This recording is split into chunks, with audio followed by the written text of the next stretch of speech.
Bonjour à tous. Bienvenue à nouveau dans le certificat de micro-apprentissage sur l'élimination efficace des déchets médicaux. Ceci est la leçon 3 du module 2 du cours.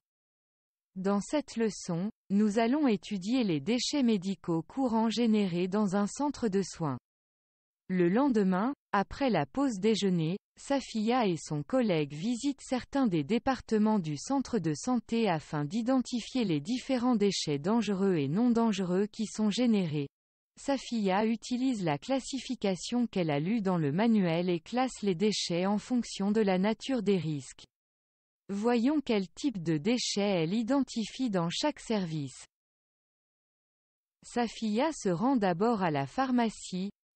Des déchets chimiques, pharmaceutiques et cytotoxiques, médicaments périmés, médicaments renversés.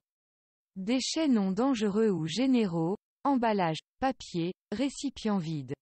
Puis dans la salle d'opération. Les déchets tranchants, aiguilles, sets intraveineux, scalpel, lames, scie. Les déchets infectieux et pathologiques comme sang et autres fluides corporels, bouteilles d'aspiration, blouses, gants, masques, gaz et autres déchets contaminés par du sang et des fluides corporels, tissus, organes, fœtus, parties du corps.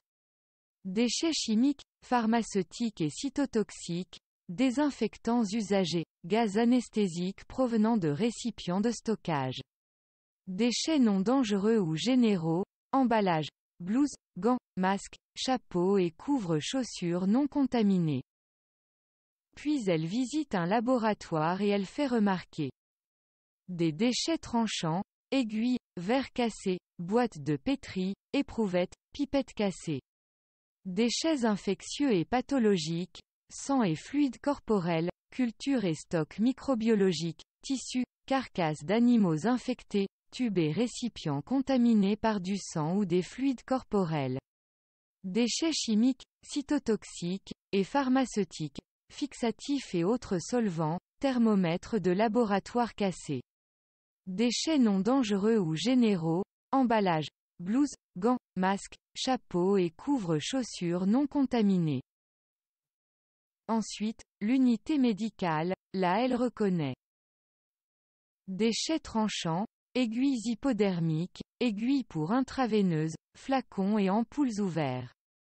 Des déchets infectieux et pathologiques, pansements, bandages, gaz et coton contaminés par du sang ou des fluides corporels, blouses, gants et masques contaminés par du sang ou des fluides corporels. Déchets chimiques, pharmaceutiques et cytotoxiques, thermomètres et tensiomètres cassés, médicaments renversés, désinfectants usagés. Déchets non dangereux ou généraux, emballage, restes d'aliments, papier, flacons de solution saline vide, couches non sanglantes, tubes intraveineux non sanglants et sacs. Elle participe également à la campagne de vaccination en cours et identifie des déchets tranchants, aiguilles et seringues. Des déchets chimiques, pharmaceutiques et cytotoxiques, déchets de vaccins en vrac, flacons, gants.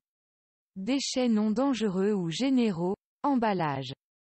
Enfin, elle se rend au service des consultations externes et trouve déchets tranchants, aiguilles et seringues, ampoules et flacons ouverts.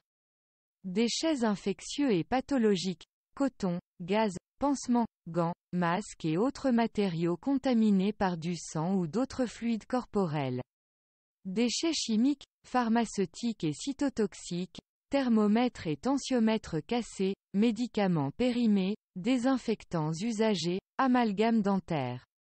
Déchets non dangereux ou généraux, emballage, papier, gants et masques non contaminés.